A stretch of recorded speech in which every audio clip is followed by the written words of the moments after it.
Hello, everyone, and welcome back to Play, Pause, Rewind. We are back to you with another episode after 2 weeks of doing other stuff. Niles, how have you been the last 14 or so days?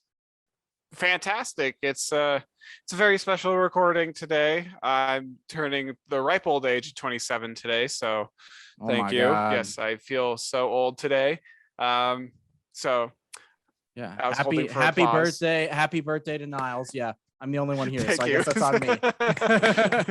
Thank you. Well, Thank you. welcome But to year 27 of your life. It's very exciting news. yeah, it's all downhill from here. But hopefully it'll be a slight up climb. But it's doing all right. How about you, Dylan?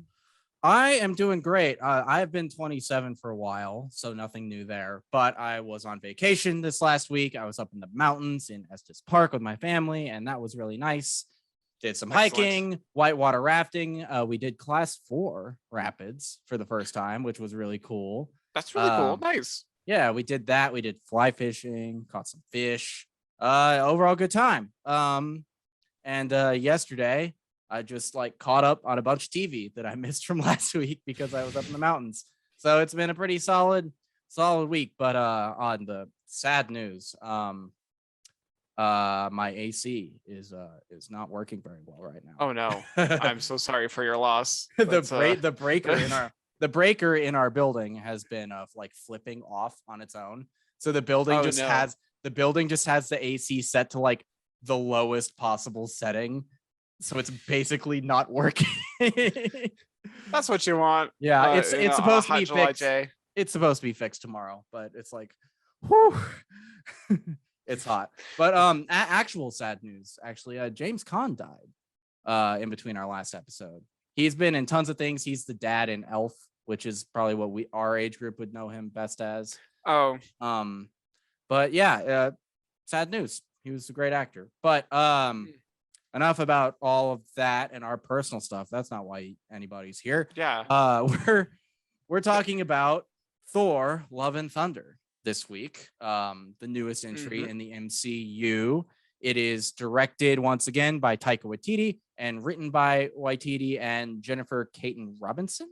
It's the 4th Thor film, and it stars Chris Hemsworth, Natalie Portman, Christian Bale, Tessa Thompson, Taika Waititi, and Russell Crowe. And yeah, it follows Thor and Jane Foster, also known as the Mighty Thor, as they travel the galaxy to confront the villain Gore the God Butcher and stop him from achieving his goal of killing all the gods. Niles, overall thoughts on Thor: Love and Thunder? Non-spoilers for now, and then we'll jump into spoilers soon. Yeah, I think it was a good Thor movie overall. I think most people are gonna definitely compare it to Ragnarok, as you're wont to do, because Waititi did that Thor movie, and that was the last Thor movie. So I don't think that it lives up to that movie, unfortunately. I think it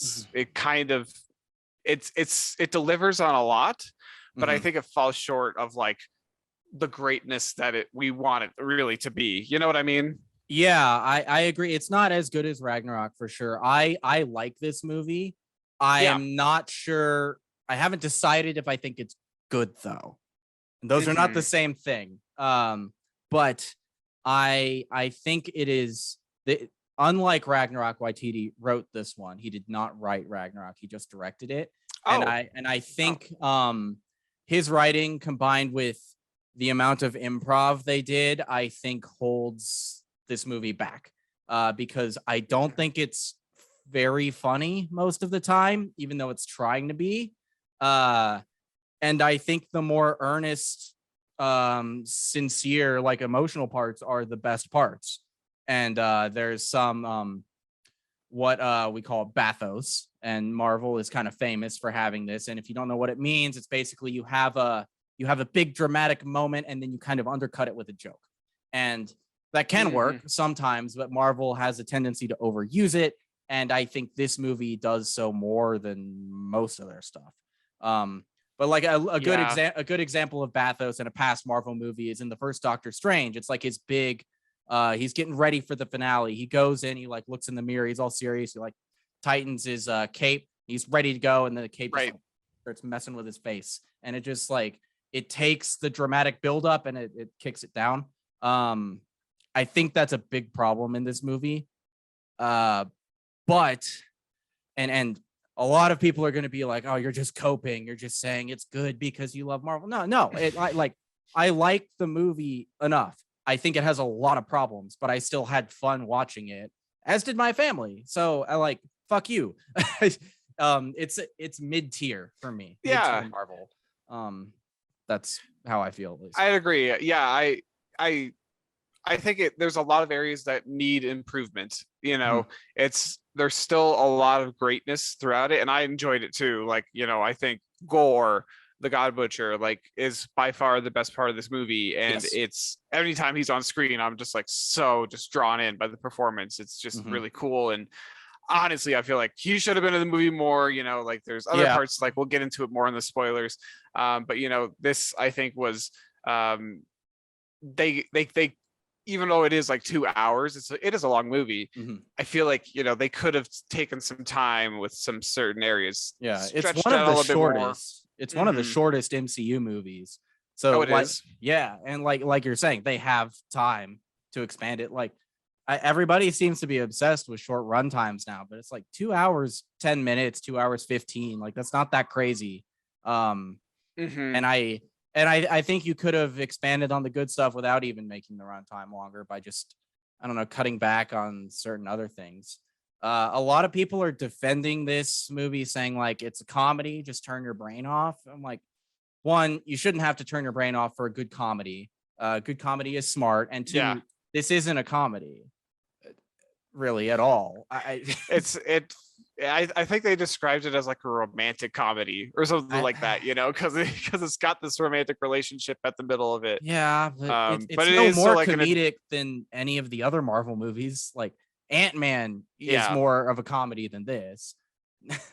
In my opinion. That's fair. But yeah, I like it's a mixed bag movie. I think ultimately it has enough that I like for me to come down positive on it, but it's not as good as Ragnarok, and it doesn't hit the highs of like an Infinity War or Endgame, which is not a fair comparison. But it is. Yeah, it's tough to reach that. And I think the main issue and my biggest complaint with this film is honestly the pacing of it. You know, it feels a little rushed in certain areas. Like some parts they move really fast. Like, and I think that definitely plays into the humor here too. Cause like Waititi's, he's really good at like cramming in a lot of jokes into like a movie. And I think that's what happened here too, is he crammed in a lot of like really quick, like either visual jokes or just like quick, you know, auditory jokes. And then like he would move on really quickly. They'd spend like a moment on it and then not linger too long. It was like, okay, on to the next plot device or on to the next line. You know, that's kind of what I felt like. And I think that they, you know, they had the time to slow down. And I think, you know, we'll get into it with spoilers too. Like they could have slowed down and even some parts even, removed a scene or like shortened it down. Yeah, or just, and there were some jokes that were like really, really quick rapid fire. And then there were some, I think the more improvised ones that just go on and on. Like, there's a part where Thor is trying to give a speech, and we're going to talk about more in spoilers, but it's like he's giving a speech and he's not really sure what he's going to say. And it just goes and goes and goes. And it's like, stop it. This isn't funny. Yeah. It's like, not all improv is great, unfortunately. No, and we both did improv in college, so I think we have an appreciation for it and the challenge of it. But and I'm gonna speak outside of my depth for a second, but I feel like a lot of movies do improv comedy and they make it work, and it's great. But I feel like when your jokes are not as tightly scripted, you can't play off of the humor using the camera as a tool quite as much, because you never know what is going to be said. So you can't like frame the shot around a specific line because you're not sure what the line is going to be. You know? And I could be totally wrong. Right. But that a lot of people complain about Marvel's cinematography, especially in dialogue scenes, which I think is a fair criticism. And I think improvised humor in these type of scenes kind of exacerbates that a little bit, because you have to have a pretty wide, flat camera angle to capture all the actors, because you never know who's going to pop off in the shot. Could be wrong. But yeah. Oh yeah, go ahead.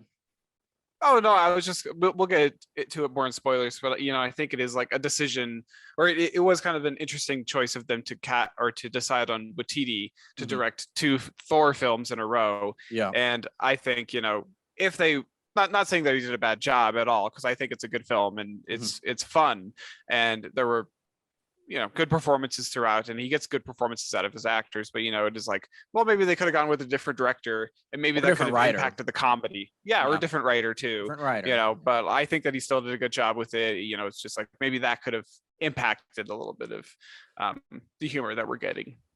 Yeah.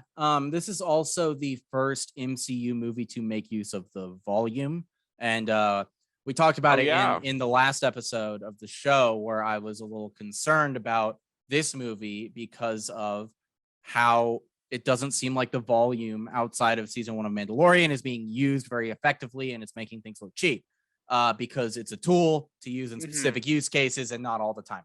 And this was also shot in lockdown, so maybe they were using it more than they initially planned. I don't know. But I do think, despite this being tied for 4th most expensive Marvel film of the entire MCU, it looks like one of the cheapest. Yeah, this movie cost $250 million.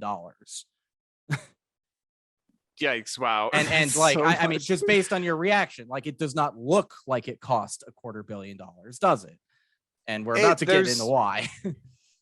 There are some moments where, like, I kind of noticed the motion blur a little bit of like, okay, that probably could have looked a little bit better, and I'll give you that. Yeah. Yeah. But we've been knocking on it for a little bit, so I do want to say, like, the really earnest and emotional bits worked really well for me. The Thor Jane relationship, I think, is the strongest it has been across this entire series. Gore is a really good villain with a pretty fleshed out motivation that works, and Christian Bale delivers a really great performance. I honestly, in a lot of ways, prefer the characterization of Gore in this to his comic book counterpart, which I'll get more into in spoilers. That may get me crucified, but that's what I think. And Jane Foster's theme that plays when she's doing action scenes is really cool. I like it. It's a fun little music motif. Yeah, I guess I didn't really notice it too much, but yeah, I think I liked all of it. The relationship was really good. I agree with you, everything that you just said, and we'll get more into Gore as well in the spoilers. And yeah, anything else to add before we go into spoilers? Yeah, well, it's not about this movie singularly. This movie is just, I think, where the conversation has culminated. But just a few days ago, on r/VFX, the subreddit for a lot of VFX workers, a lot of people there who work in VFX started coming up and saying they ask their employers not to put them on Marvel projects because Marvel never knows what they want for the VFX. They ask for tons of different versions, tons of revisions, last minute changes, impossible deadlines. And I think this will sound familiar to both of us and anyone who works on client deliverables, because we've all had this experience, right? With like, you have a shitty client who is just impossible to work with, but they're so big that your boss wants to keep their business, so you have to put up with the bullshit. And I'm not trying to diminish what they're going through. This is unacceptable. But I think what we need is the VFX industry to be unionized. We need someone who has enough power to advocate for these workers against companies like Disney, because their employers are not going to do it. Disney is paying them a lot of money. The companies, not the workers. And that's another paradigm that needs to shift right there. And I think that alone will cause a change in a lot of the problems people have with the MCU. The VFX workers will be given more time to work on these movies, which will make the VFX better. And since they have more time, Marvel will have to slow down their production pipeline a little bit so that less releases will happen per year, which will crowd the box office less and allow other films to shine. So unionize the VFX industry. I think that's what we got to advocate for because these people are being worked to the bone and their work is getting dragged through the coals by everyone and it's not their fault. They're being rushed. And you can't make good work if you're under an impossible deadline. It's just a fact. Yeah, I guess that's interesting. I guess I never really thought about that. And I mean, yeah, I totally agree. I don't really know too much about unionizing the VFX industry, but unions, the more I hear about them, the more I'm like, yes, absolutely, 100%. You know, they help protect, you know, workers' rights, and you know, you get your fair wages for what kind of hours you're putting in. Like, it just kind of makes sense. And most of the entertainment industry is unionized. Like, the reason actors, like big name actors, are able to command $100 million salaries is because they are backed by an incredibly powerful union. Like, you think Disney is going to pay their talent any more than they absolutely have to? Fuck no. Like, they're as little as we can give them, please. They're making digital people in the Book of Boba Fett. You think they want to pay people? No. So we need to change. We need to change that. We need to, and I get very frustrated with people just like complaining about the Marvel movies, like as movies. It's like, target your criticism towards the reason the craftsmanship is lesser. It's not because the people who work on Marvel movies don't care. They do. They want to make good movies. It's because the like corporate capitalist nature of the industry necessitates Disney's share price goes up every quarter. So they have to pump out at least 4 movies or something. It's like in the last year and a half, they've had 7 movies and 6 Disney Plus series. That is a lot of fucking content. Yeah. Like it's on not, top of everything else. Exactly. Like, it's not going to be the highest quality stuff if you have to release it at that frequency.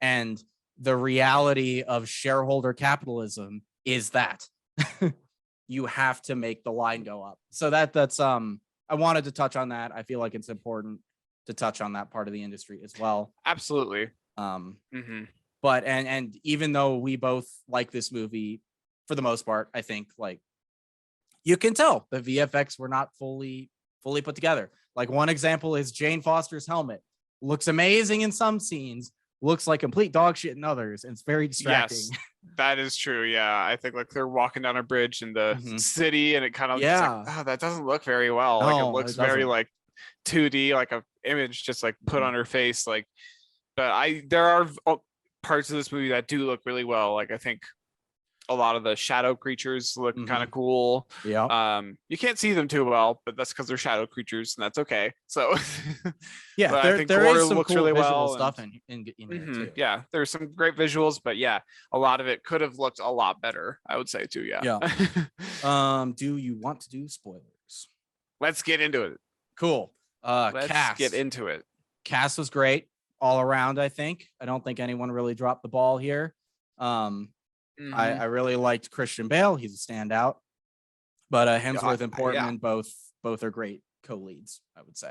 It was good to see Natalie Portman back. Absolutely. Yeah, it is. It's nice that they like acknowledge her existence after Ragnarok. They're like, yes, she does. She is in this universe, and those first 2 movies were not pipe dreams. Like, they happened. Yeah. But yeah, I think everyone did a great job, and Christian Bale definitely drew my attention, you know. And I really liked Thor's like place, the place we find him in at the beginning, where he's kind of having like a midlife crisis type thing. He's pushing people away, except for the Guardians of the Galaxy, who are kind of pushing him away. But he doesn't want to get close to people, and he's just meditating. And I think that does kind of make sense for where he is at this point. Like, in just a few years, when he lost like both his parents, his brother, half his people, his planet, his sister, if he really cared about her, and then Black Widow and Tony Stark and Steve Rogers, like all those people that he cared about, even though he and Black Widow never had a line of dialogue to each other in the entire franchise somehow. Yeah, like I don't know how that happened. I think they might have said one line to each other. They said no lines to each other. Apparently people have checked and they never directly speak one-on-one in the entire franchise, which feels like a miss. Interesting. Yeah, that is kind of a miss. Because they do kind of have some, like, they've both experienced significant loss. So interesting. But yeah, it is an interesting point to come into this film at, after, Ragnarok ended and the events of Infinity War and Endgame. Like, Thor has undergone a lot. And I think it's the film overall, I think is a really good merger between, kind of what adventure we would expect of Thor, and then also him kind of working through a little bit of emotional damage. I think he's still got maybe a little bit to go, judging by the end, but I don't know, maybe not, just because, the love of his life is dead now. So that for feels now, like good closure. Yeah, for now. It feels very much like she's going to return, but yes.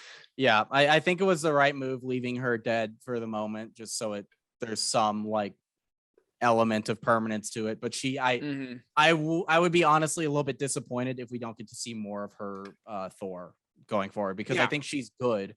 And beyond that, Thor and Jane's sort of rekindling romance really worked for me here. I think their chemistry is the best it's ever been. And I thought the reason they give for them having broken up made perfect sense, and it was within the realm of both their characters, but it also wasn't like hostile, so that it wasn't unbelievable that they would want to get back together now that they're more on the same page, sort of. Yeah, it was interesting how they like did it, that montage kind of sequence too, of like Korg talking over it, of like, oh yeah, and then he stopped, like it was, they kind of drifted apart and they didn't see each other as much during this time. I thought that was kind of funny. But yeah, I think they did a good job together on screen. And I'll just, for our audience, when I think of like the Thor movies, I definitely think like the first one is all right. It's just in my head, just so I'm kind of ranking them. And then the second one, I think, is one of like the lower tier Marvel movies for sure. And then Ragnarok's a little bit higher up for sure. And then this one's, it's more middle tier. So I would agree with Dylan that, compared to those first two films, their relationship here is like 100% better, I think. And it's more interesting too. Right. And it's helped by, and I like all the Thor films. I don't really dislike any of them, but I would say Ragnarok is in my higher echelon of the MCU. The first two are not, even though they do like look nice. But I think Jane and Thor's relationship is helped here because Jane has more agency as a character. And that's why Natalie Portman left initially, is because she was like, I have nothing to fucking do in these movies. And she only signed on for Thor 2 because she was told Patty Jenkins, who did Wonder Woman, was directing it. And then Patty Jenkins left the project and Portman was locked in anyway, and again had nothing to do except be a vessel for the ether. Yeah, that was a bit of a bummer. Yeah, so like I understand the frustration from her perspective, right? But then I can see like she probably saw Ragnarok and liked what Taika Waititi was doing and wanted to get back involved. And there's this really great storyline centered around Jane Foster becoming Thor and her battling cancer and all that stuff. So it's like, as an actress, I can totally get why like this is the time to come back. And it's interesting because they are adapting in this movie two storylines that play out over the court, that like played out over 7 years in the comics. So wow. Like, yeah. I looked it up before this. Jason Aaron's run on Thor that started with Gore the God Butcher as the villain, and ended with War of the Realms, which was a big like culmination event. And that's when the Jane Foster arc kind of ends as well. That was from 2012 to 2019. So a lot of storyline that they put into this little 2-hour movie. And also in the comics, Gore is dead before Jane Foster becomes Thor. So that's that is a big difference. Yeah, they're two separate storylines that are put together. Yeah, just kind of merging them together for the film. Yeah, I feel that. I feel like this film, in a way, there was like one of the missed opportunities. I feel like that like they felt like a no-brainer to me here was like it could have been interesting if there was like one or two scenes where Thor was like showing Jane something about like her new powers, like kind of Mhm. helping her understand them a little bit more. Cause like, you know, I'm not saying it's like a terrible thing, but like, she just kind of started being Thor and just started kicking ass and like never Yeah. really had like much training, and that's okay, you know. But like that could have been an opportunity for them to kind of like reconnect a little bit more too, and like Mhm. that could have been a source of intimacy, I suppose, for the characters. And Yeah. I feel like that could have been an opportunity, but No, I whatever. agree, and I feel overall like some stuff was missing here, especially with Jane. Because at the end when she's fighting, she shows up to help fight Gore, Hmm. and she makes like a big thing about like I like call me the mighty Thor, and if you can't handle that, like Dr. Jane Foster will do, and it kind of comes out of nowhere because no one's like giving her problems about her being Thor earlier in the movie. Hmm. Um, like Thor seems okay with it, Valkyrie's cool with it, and that's pretty much the main people she's interacting with throughout. In the comics, she gets a lot of pushback, especially from Odin. But that's not Oh, part of the movie. Yeah, Odin is like super shitty to her the entire time.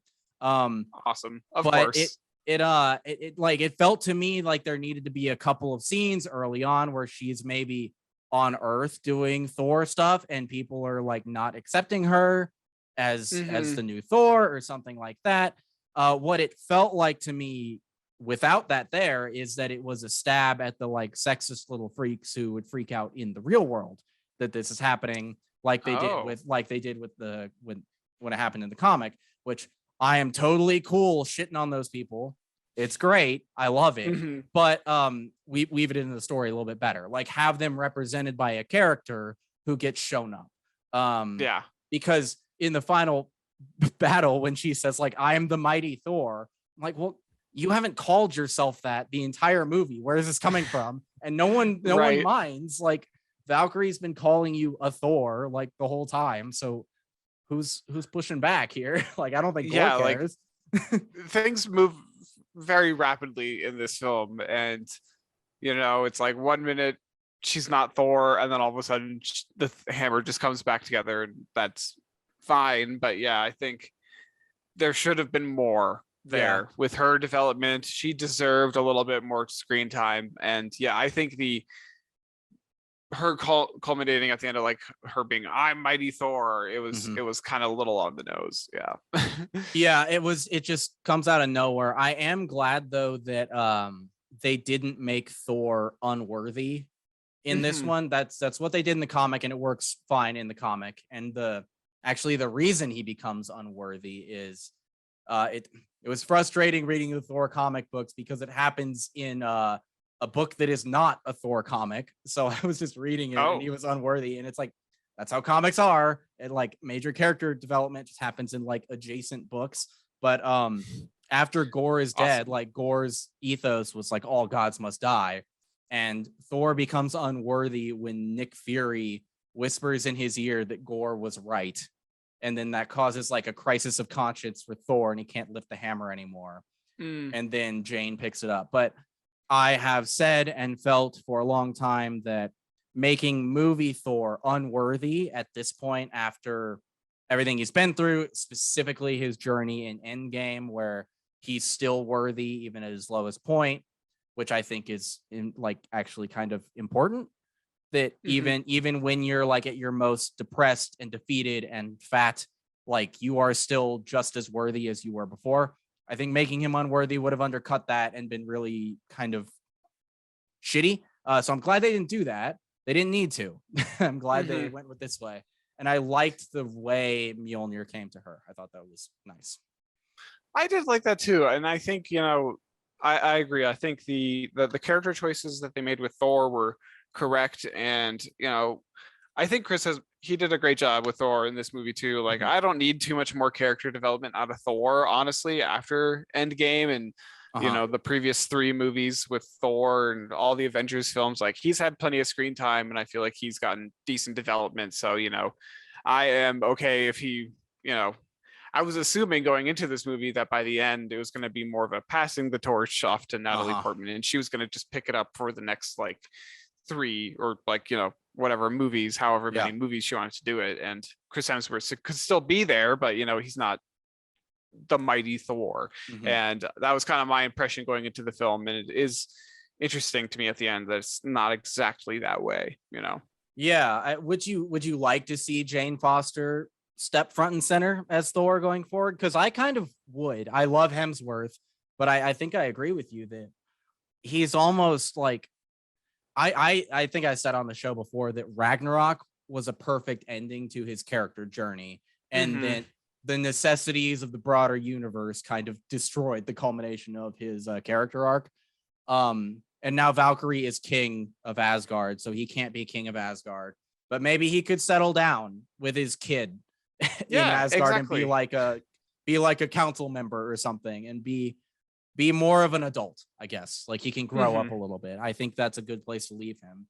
Um, they should have left him as king of Asgard where he was at Ragnarok. I'm fine with Valkyrie being it, but like that's his arc, so it's kind of weird.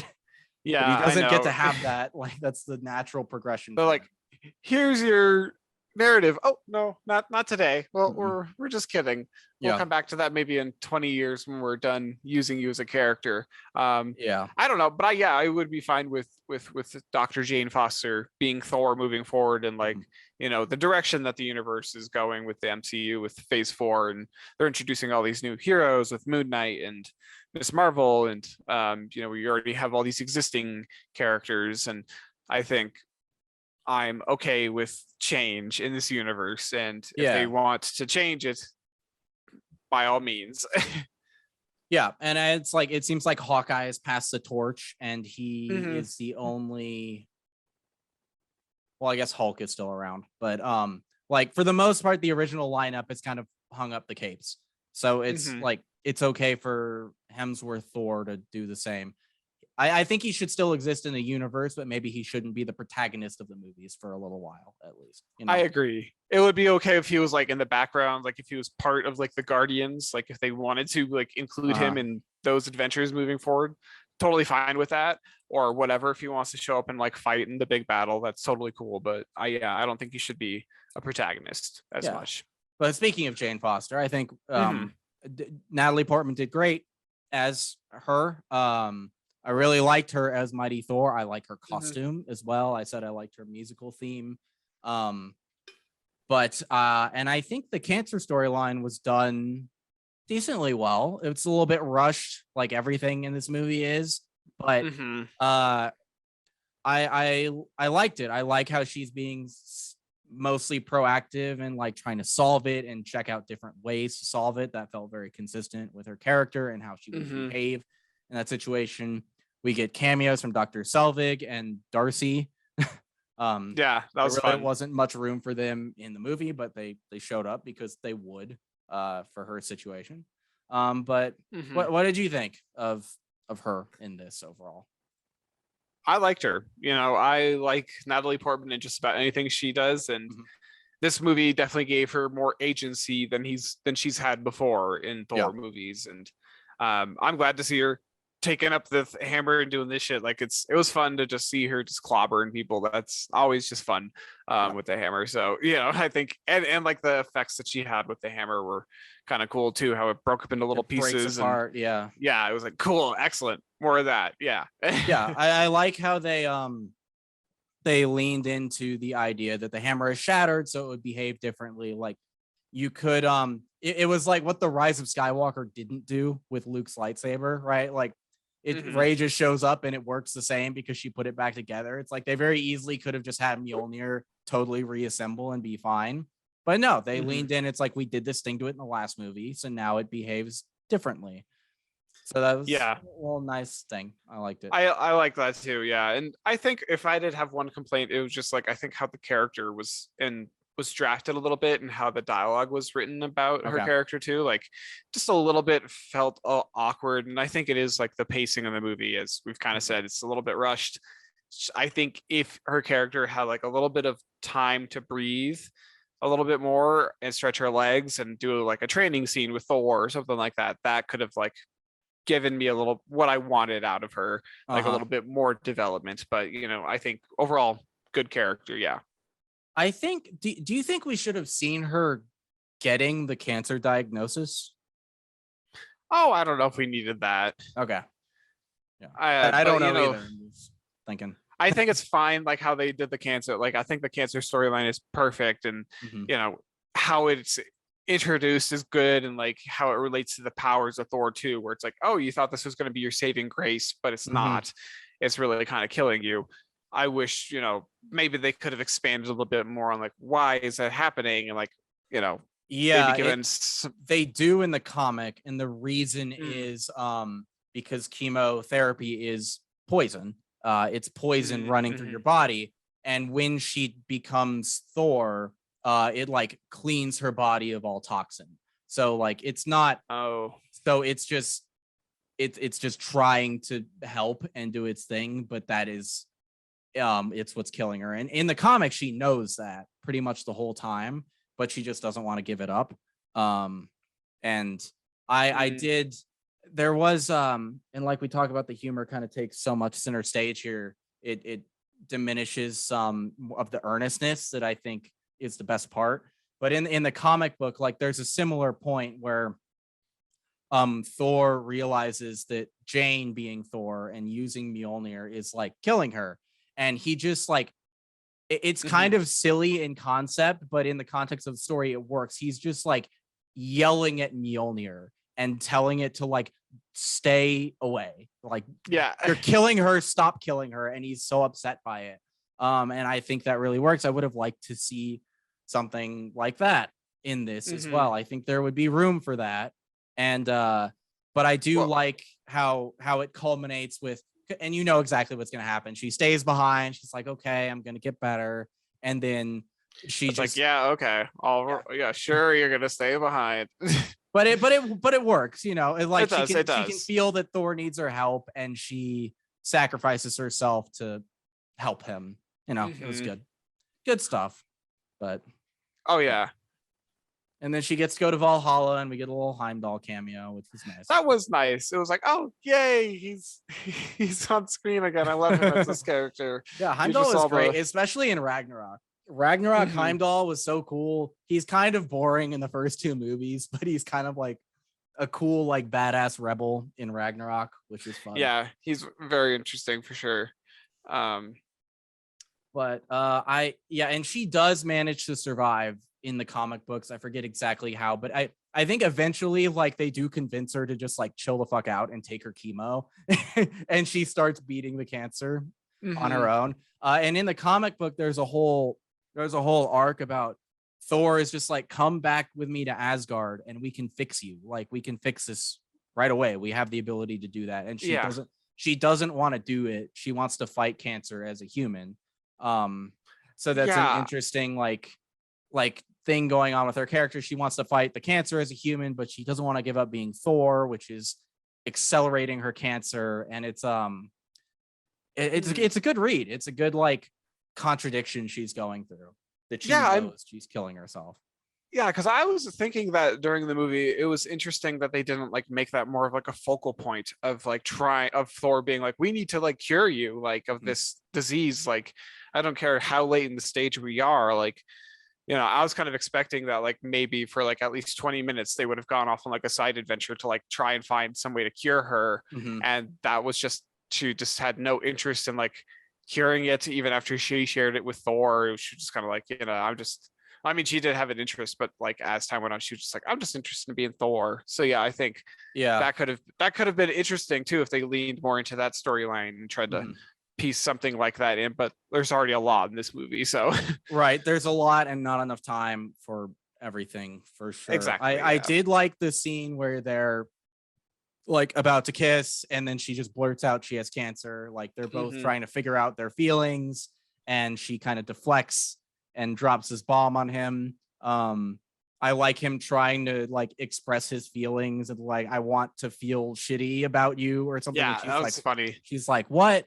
And I think a lot of people will read that as like comedy that doesn't work, but I thought that was actually just Thor being like earnest and vulnerable instead of Hmm. being comedic. That was a scene that worked for me, and then they do end up like kissing, and it's nice, and they're fun. Yeah, it's totally fine. Um, Yeah, I did really like the, one of the elements that I really liked too, was the goats in this film. I think that's one of the, we've talked a little bit about the humor and how Mhm. it kind of deflates some of this movie, and that it's like Yeah. it takes this main stage here. I think the goats really worked really I well. liked the goats as well. They're so stupid, but I liked There's such a stupid joke, and like I love that it's based off of Norse mythology too. Yeah, Like and that, he like has the goats in the comics as well. oh They're yeah. like his loyal steeds. But Mhm. I, I thought that was perfect. Like that was so funny, and then like they're just pulling them around and screaming like. just every time they just scream, and it's like I a lot of people hated this because it's Mhm. really Oh like really? yes, because it's like it's not a joke, but it made me laugh every time. Yeah. Well, it kind But of reminds me of the like the Taylor Swift oh my screaming god. goat stuff, or just like screaming goats in general, not Yeah. specifically Taylor Swift, but like Mhm. that definitely pops in my head. But I thought that was one of the better parts of the humorous aspect of the movie that worked. And then like that time, like there's like a really quick moment too, of like when Sif, he like stumbles across Sif Mhm. in the battlefield, and she's like, I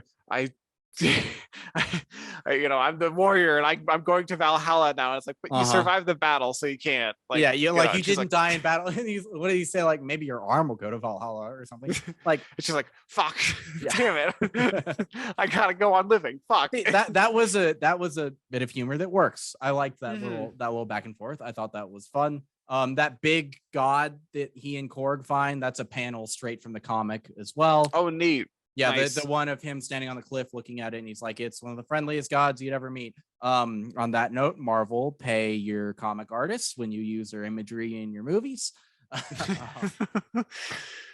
But did they not this time, or? they usually do not. Oh I don't shit. know if they did this time, but yeah, Wonderful. a lot of comics artists and writers are not like paid, not royalties, but like the guy who created the Winter Soldier. When the Winter Mhm. Soldier started being in the movies and became big, like he didn't get anything for that. And because he doesn't own the Winter Soldier, Marvel does. He wrote the Winter Soldier for Marvel, and a lot of people might say like, well, he got paid for the work he did, but it's like, well, when you're making billion-dollar movies, you can afford to pay these people, so you should do it Mhm. because it's the right thing to do. um but one thing I thought was kind of frustrating, because the opening sequence with Gore is great, as his Yeah. daughter is getting sick and dies, and he's just wandering the desert into the oasis, and then it gets super stupid and clumsy for me, um, because Mm. he comes across his god, and the god is just like, oh, I don't care about you, you're just supposed to pray and die, I don't give a fuck. Oh, by the way, here's the sword that can kill gods laying right over there. And he's just like being such a needless asshole, and then Gore kills him. It's like, okay, yeah, obviously, but in the I don't know why they changed. I'm not gonna just compare to the comic the whole time, but like in the comic, Gore is like, as his whole family is dying, he's praying and praying and praying, and he goes unanswered the entire time. And then he comes across two Mhm. gods fighting, and then just the mere existence of gods sets him off, because he's like, if you all are actually real, why did you let my family die? And the Necrosword is one of those gods' weapons, and it flies loose, and he gets it and kills them. And that, as a scene, works a lot better, I think, because it's not that the god was a pompous prick. It's that the god existed at all and did not help. That's Yeah. that's a more interesting um motivation for Yeah. Gore, I think. Now that you brought that one up from the comics, I think that one works a lot better, because yeah, this one I thought it was a little weird too. Mhm. And honestly, this part feels like, we could have spent like at least maybe 5 more minutes on Gore, and Mhm. maybe even just like breaking down who this god is, or Yeah. even just like a minute explaining who he is. Mhm. Like maybe you could even show the civilization before it all went to shit, or like his tribe or whatever, and they're praying to this god, and like it's very, very obvious. And then like then they meet him and all that stuff happens. But it is kind of weird that's like, oh yes, and then the sword is right there, no big deal, but I'm better than all of you, I'm so arrogant. It's another example of the humor kind of fucking it up, because they wanted this like funny goofy god character who was an asshole. But like we do what you're describing. He kills the gods with the necrosword, and then maybe we get a quick montage of him killing other gods, get some like nice sinister music, cut to Thor and the Guardians of the Galaxy, tonal shift to the goofy stuff, and then Thor finds out about what's going on, and we carry on as we did. But because Gore is very absent for a lot of the first half after that opening scene, like distractingly so. It was weird because I wanted Gore is actually I think one of the better parts of this movie, and I wanted more of him. I just wanted more. And if we had like just a little bit more time of building up his character and his background would have even been great for me. And like, or even a montage of him killing other gods, because we basically he kills that one god, and then it moves on to like, here's some reports of all these gods being slain across the universe, and it's like, well, we don't get to see any of that. Like, come on. we need to feel his like power and the threat that he is, and we can establish that in like 20 seconds of screen time if you just showed it to us. Because show me him killing that big thing that from the panel in the comics. That would have been cool. Just like 6 or 7 quick shots of just God killed, and then one like long holding shot that kind of zooms out as he's standing over the corpse of like a bunch of gods or something. Cut to Thor meditating. Right there. That would have been totally fine. Just a little bit more of that. And I think that's kind of a little bit of like kind of what we've been saying, or at least I've been saying, it's like the pacing of this movie. It's a little bit rushed. And another issue that I had too was that the stakes I feel like weren't as present, like they were kind of explained, but they were really rushed through. It was like, they're gonna kill all the gods and let's move on really quickly. And at the end, Korg is like, oh yeah, Jane saved the universe. But I was talking with my girlfriend after the movie, we both agreed it was like, that didn't really feel super urgent to us, and I think, part of that too is that all the gods in this movie, with the exception of Thor and the Asgardians, are real pieces of shit that don't do anything. They suck. So I totally sympathize with Gore's argument. And it's like, I don't really care if they live or die right now. I was listening to the Weekly Planet podcast this morning, and they kind of talked about that too. It's like we should have seen at least 1 or 2 other gods being good, because like everyone in Omnipotent City is like trying to get people to like sacrifice themselves to them. And it's like, you're not generating a lot of sympathy for you guys right now. But I did, and I think that's an interesting part about Gore is both in the comics and this, it's like to a degree, he is right, because the gods are cruel and vicious monsters, with the like exception of Thor. But like, I think we do need to see like there are some good gods, so killing them all is not the right move, but it doesn't really do much with that element of the story. You're right. It doesn't interrogate what it means to be a god in relation to people. The movie, I think it places a big emphasis on the kids, and the kids are like because Gore kidnapped the Asgardian kids, and they get some kind of screen time at the end. They get Thor's power, which is actually a fun little sequence. I really like it. But I think that's like where the main focus was, is that you're thinking a lot more about the kids and not so much more the gods. And I think that's kind of an area that could have been maybe made a little bit clearer and made me want to care more about like stopping Gore from getting his wish from eternity or whatever. Right. And I guess we're supposed to want him to fail because like Thor will die and Valkyrie will die, which fair, whatever. But let's talk about Omnipotent City a little bit. Yeah. I loved the setting. I think it's let down a little bit by the volume, as we talked about earlier. Yeah, a little bit. Because like compare the look of Omnipotent City in this to the look of like Asgard in the first Thor movie directed by Kenneth Branagh. Asgard looks marvelous, and this looks less spectacular, even though setting wise it's more spectacular. Yeah. But I loved Russell Crowe as Zeus. I thought he was so goofy. Yeah, he did a great job with it. He when he started speaking, I wasn't expecting that accent, and I loved it. I thought it was so funny. Like was his mannerisms, the little skirt, they were the so way funny. he like lifted it as he walked down the stairs. And I loved too, it's like he's putting on a big show for all the other gods. And then when he talks to Thor, he's like, yes, I am scared. I don't know what to do. I know you're trying to do the right thing, but just fucking stop. I don't want to die. Like, I love that he's just like kind of a fraud at this point, probably. And also I'm glad that he's goofy instead of like just a horrible, truly horrible monster like Zeus in the real Greek mythology was. Yeah, Marvel's just going like balls to the wall with like the mythology of like just the universe in general. You know, like in the first like phases it was like, okay, yeah, super soldiers and like super technology, this is neat.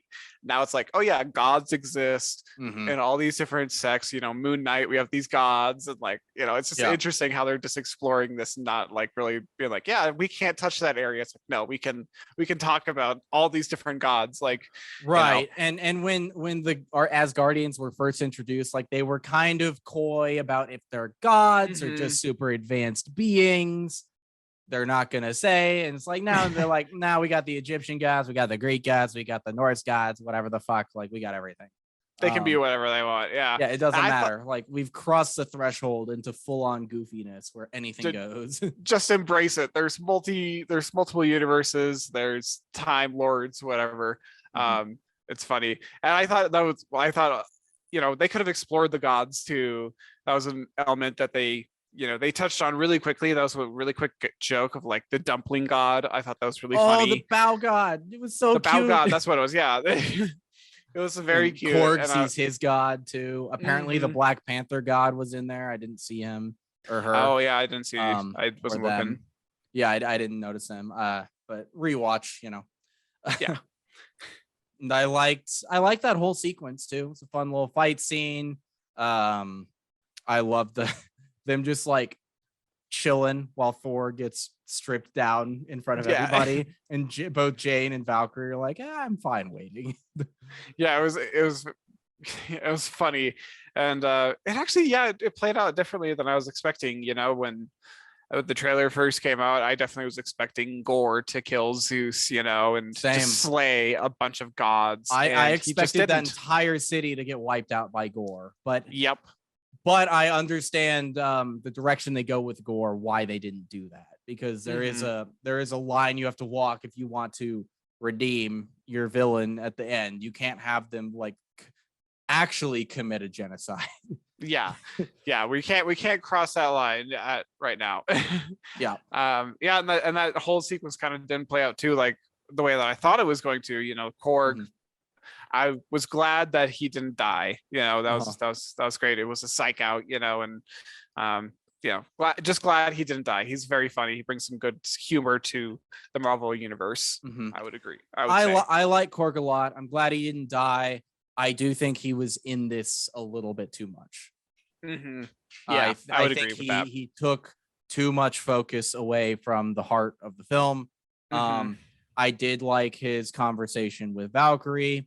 While Thor and Jane are like outside, like having their moment, they have a little thing, and it's like, oh, all of Korg's race, they mate male and male, and they do it by holding hands in a volcano, which was a little weird. But we get a dialogue line about Valkyrie having a girlfriend in the past, so that's good. I wish there was more representation there. She was initially going to be looking for a queen for her kingdom years ago, according to Tessa Thompson, but I guess they changed their mind. So well, shit. We'll see, I guess. yeah, they gotta stop chickening out on that shit and just put the representation in there.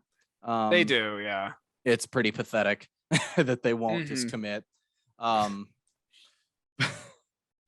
But it was hilarious that Sif came back for literally 2 scenes. I Because they know, made a yeah. decently big deal about that a little while ago about how Jamie Alexander was coming back, and then she's on screen for like 90 seconds. It's like there she is, and there she is. Done. We yeah, it's interesting. But yeah, I hope we see her again because I like her enough. She's kind of cool. She's cool. Yeah. It's sad. I think she got more screen time than Rose did in episode 9 of Star Wars, which is pretty pathetic. Weird. Yeah. Well, I also heard at least like through like the grapevine on my Instagram that like there was a lot of like deleted scenes from this movie too. Yeah.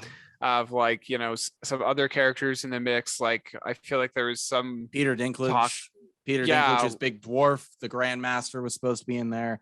Right, Lena Headey, Cersei from Game of Thrones, apparently was going to be in it in a scene or two. Yeah. So I imagine this movie was much longer than what we got, and that there's a lot of extra stuff in there. So maybe there was some more stuff for Sif in there in those deleted scenes. Like, I feel like that there's definitely some things that would have benefited from an extra scene, but whatever. We'll just wait for the director's cut. Well, apparently we're not going to see those scenes. Taika said today that we won't see them, which is kind of whatever. But oh well. Yeah, and we've talked about this already, but I want to touch back on it. It's like the humor really deflates a lot of what could have been otherwise great scenes for me. Like one of the most notable examples, which I alluded to, is there's a scene after all the kids from New Asgard have been kidnapped by Gore. All the people are kind of like losing their minds in the town hall, as you would expect, and Valkyrie kind of loses control of the situation. And Thor steps in. He like loudly proclaims, it's like, everybody calm down. And he starts having a speech. And then he starts fumbling the speech. And he doesn't know what to say. And he gets distracted by Meek with the markers on the board.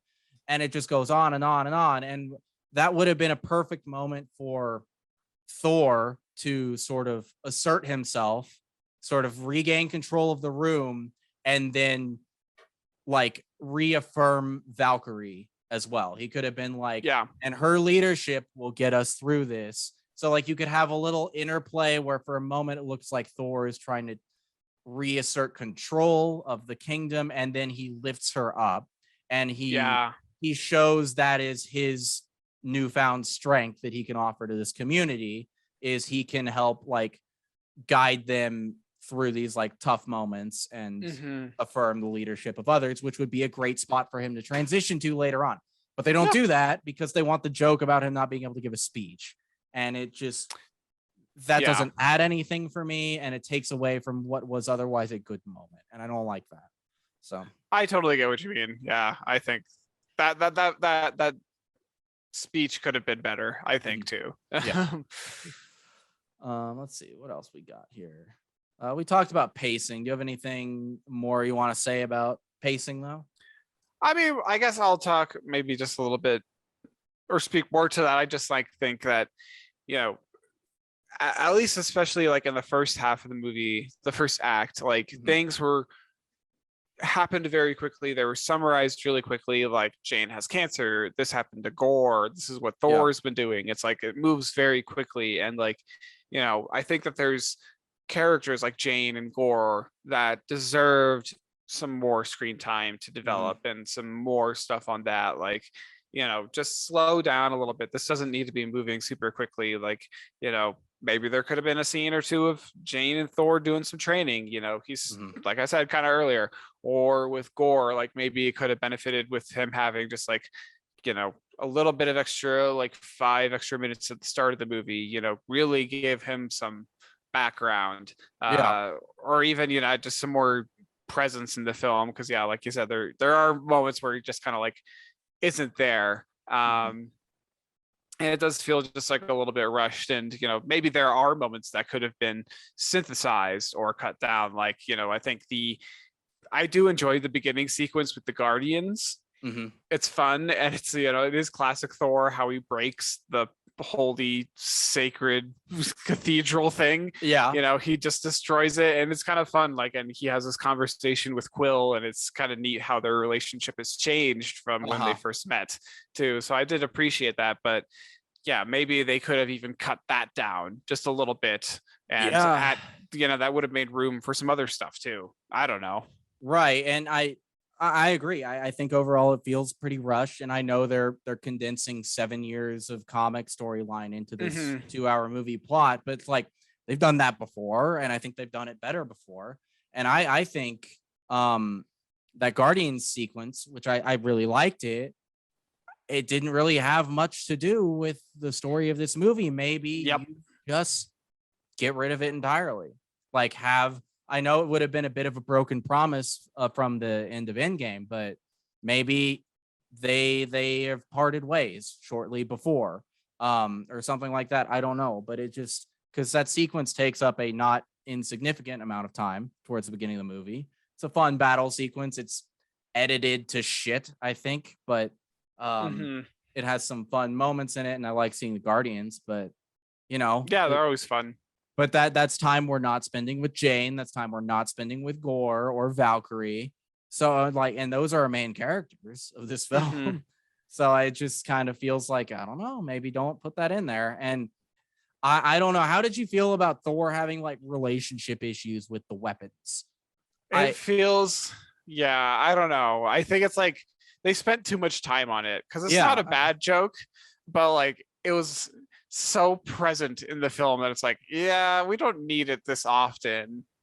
I just feel like if you're trying to stay under the 2-hour mark, like you've only got so much story real estate to work with.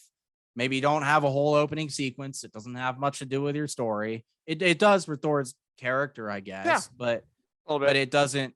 But like you could do that in a different way as well. It doesn't have to be tied to that big action sequence, and maybe don't spend so much time on him flirting with Mjolnir while Stormbreaker gets jealous. Like once.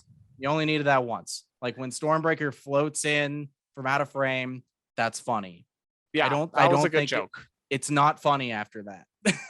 Every time they bring it up again, I'm like, let's move on, please. Like, I don't need this joke again. We've already kind of established that he has a new weapon. We don't need him to have this kind of whole crazy jealousy thing or anything like that. And in Endgame, he tosses Mjolnir back to Cap and says, "No, you take the little one." Like we've seen him move on already as a character. I did like the side effect of that arc though, where they're all like on the little Viking boat and with the goats pulling it and Stormbreaker generating a Bifrost. But like that was cool. You could just justify that by like, we got to bring a bunch of luggage and we want to be comfortable, like whatever. It was cute, yeah. And I appreciated that sequence too. And like they had the opportunity to like have that conversation, and then when they moved into like the Shadow Realm, I thought that was that what it's called? That's my favorite sequence. I think I love that. That's the black and white part, because like it's the most visually interesting part of the film. Everything's in black and white except when they're using, I guess, like the Thor force or whatever to like use their hammers as lights, and the light creates color where it would just create light. Really cool. That was a cool visual bit. I don't understand why they were on like a little tiny planet, but whatever, I don't care. I'm okay with wherever they really are, but it's like what the fuck are we? Is this Gore's world? I don't understand. Like, why this place? But I thought that was really cool, and the zero or like reduced gravity effects were really neat too. Like it just kind of felt really neat in general. And I think one of my other things too, like about this film, not really a complaint, is that the ending just kind of surprised me a little bit. And I appreciate that when the movie kind of takes a turn that I'm not expecting, because I did expect this to be a really handing off the torch kind of film, because we've seen that really recently throughout this phase 4 of Marvel, with Cap and the Falcon and the Winter Soldier handing it off there. We got Ironheart on the horizon too, handing it off there. Hawkeye, handing it off there. She-Hulk is obviously kind of like going to be that whole handoff too. Probably, Black Widow, so there's a lot of handoffs happening here, and So that's what I was expecting. And then Jane dies, and I was like, "What the fuck?" That kind of like I wasn't expecting that, but Yeah. we kind of knew it was coming the whole movie because she was like, "Well, I have cancer, and I'm not doing anything about it, and the chemo's not working." So Right. And then when she decides to go help at the end, it's kind of like her fate is sealed. hmm But in the comic book, she becomes a Valkyrie because in the comic books, all the Valkyries get killed, or most of them get killed. I don't know if this Valkyrie in the movies is a character in the comic books or not. hmm But yeah, that's what Jane does in the comics after Thor takes back the mantle of yeah, Thor. But yeah, neat. I was a little surprised by her death as well. I'm glad we got the post credit scene. Yes, That was great. very much Uh, so. That and was cool. I hope we see her again. I Me like too. that. I think we will because we got that after credit scene. Mhm. Somehow she'll probably return. But yeah, it was neat to see that, and I am excited to see, this new direction with Thor and the little girl Yeah. of Gore's, Mhm. the little god butcher. Yeah, I like that Gore sort of changed his mind at the end and chooses, instead of killing all gods, to bring back his daughter, which is very hmm different from what happens to him in the comic books. In the comic books, he builds the god bomb and then Thor murders him. Oh wow,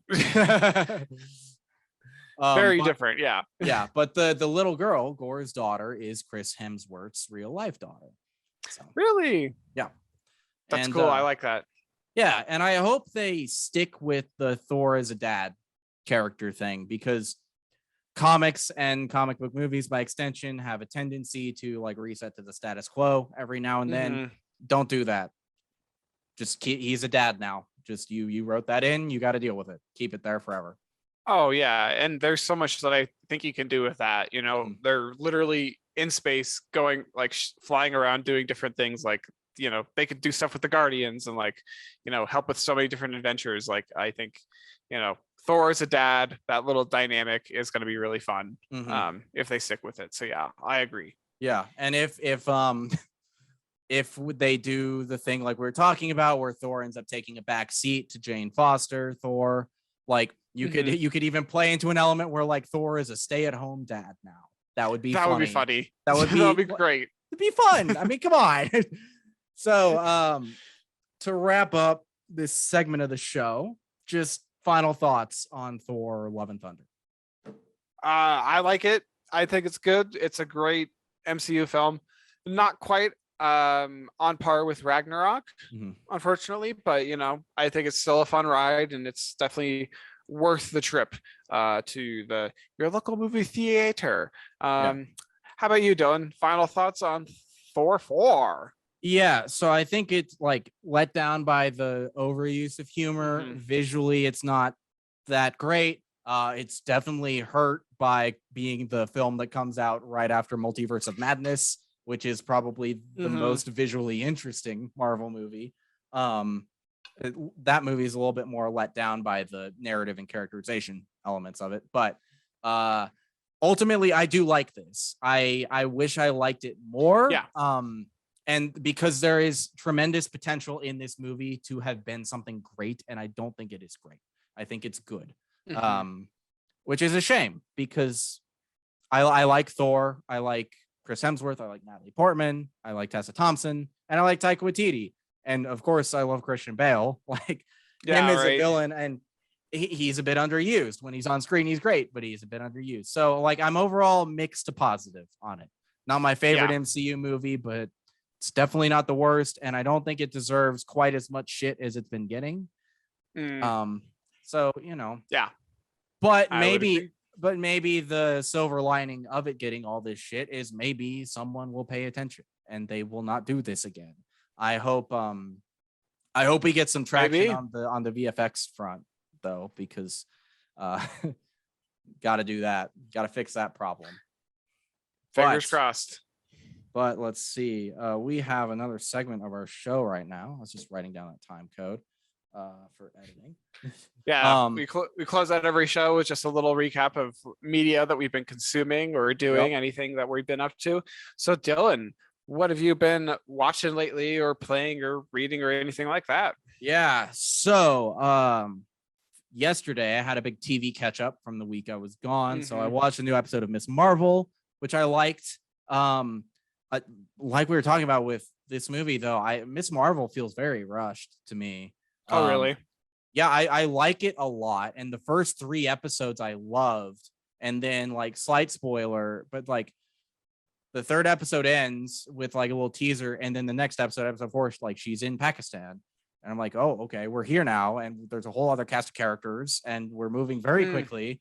And it it's just like the superheroing is much less fun than the high school drama element of it. Oh, Um, but I do like it, and I'm excited for the final episode.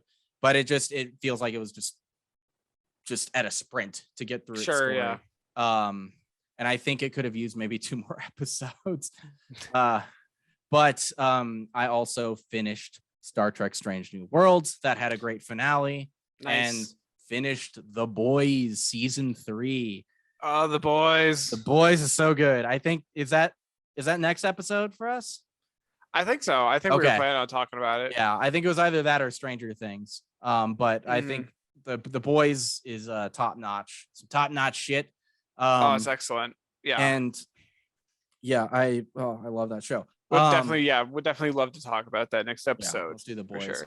Maybe we can do a mini Stranger Thing. I don't know. We'll figure it out. But I also watched Stranger Things 4 Volume 2, which I thought was fantastic as well. Did you finish the whole season, or are you still working through it? Yeah, I finished it as well, and yeah, I thought it was excellent as well. Yeah, it was a good conclusion to it, and it's just so heartbreaking, but it's just so beautiful as well, and they did such a great job, like the Duffer Brothers, of like just creating that show and planning it out so well from the beginning. So yeah. Yeah, if they even did, who knows? Yeah, if they did, I hope that they did. But like, if they, I have a feeling like Vecna is a later thought. I don't think they had Vecna planned from the beginning, but who cares? Like a lot of stories are not planned from the beginning. You just have to make it look like it was, and they have for sure. But that shows, like, that cast of characters is so great, and everyone's excellent in it. And I think people going into season 4 were not super hyped on Stranger Things. I liked all 3 seasons, but they were like, oh, the episodes are so long, and season 3 and/or 2 sucked. And then all that chatter stopped when season 4 dropped, because they're like, oh my God, what have they done? This is amazing. It's actually amazing. That's always been amazing. That running up that hill scene in episode 3, no spoilers beyond that, but it's like, God damn, that was so good. It is so beautiful. Yeah, it is excellent. And yeah, I appreciate the pacing of the season 2 and the last 2 episodes. Were just jam-packed, and even then I'm still like, I want more. Yeah, but and the whole season just had like great scene transitions and really cool shots, great use of like music needle drops. The penultimate episode ends with Separate Ways by Journey, as they're all like getting ready for the final mission, which was awesome. Yes, that was great. Yeah, it was just epic all around. Yeah, I'm very satisfied excited. with it. I'm excited for the final season. I think they've made something special, and if they stick the landing, which I at this point think they will, like, this will be a story that is passed down, like in a similar way to Star Wars, maybe. Oh yeah, I think it'll be amazing, and they just don't fuck up the landing like Game of Thrones. Yeah, don't pull a Game of Thrones. Solid. Do not pull a Game of Thrones. Do not pull a Rise of Skywalker, and you will have created something that will last for decades. Yeah. People, this will be a cult classic. Yeah. But I have also been watching Westworld. There was a new episode last night. That was good. Nice. And then I rewatched Skyfall with my family. My sister is working her way through all the Daniel Craig Bond movies because she didn't see No Time to Die when it came out. And then we rewatched The Big Chill from 1983. Have you heard of this movie or seen this movie? It sounds familiar. I can't remember exactly what it is. It's from 1983. It's got Kevin Kline, William Hurt, Glenn Close, Jeff Goldblum, and several other people, and it's they're all friends from college, and one of their friends just committed suicide, and they're all like reassembling for his funeral, and they sort of stay at this house over the weekend, and it's just about them sort of That's kind of nice. it's a good movie. It's funny, it's sad, but yeah, that's what I've been watching. What about you? What have you been Right up to? on.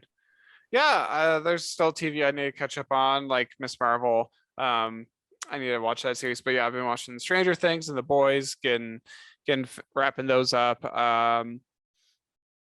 And I started playing this new video game. Well, it's not new. It's it's like a few years old now, but it's called like Fury on the Switch.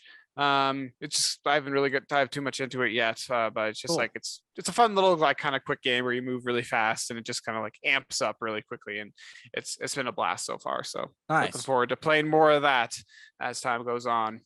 Fun. All right, well, that is going to be it for our show this week. We will be back in 2 weeks for The Boys season 3. So if you haven't caught up on that, do it. It's a great show. I mean, trigger warning for like everything with The Boys. Yeah, it's intense. Yes, but until that time, Niles, where can people find you online? People can find me online on Instagram at Niles Got No Styles. Dylan, what about you? Where can people follow you? On Instagram at DylanD1026, on Twitter at D-Day Movies, on YouTube at D-Day Movies, and on Twitch at D-Day_movies. And that is all from us. Thank you all so much for watching and or listening. If you're on YouTube, drop a like, subscribe, leave a comment. If you're on audio, just like send it to a friend randomly and say this is good. But if you want to leave a review, that helps us out a lot. A 5-star review, lesser than that, I don't know. Yeah. But thank you all for your support so far. We will see you next time. Bye. Bye. Cool.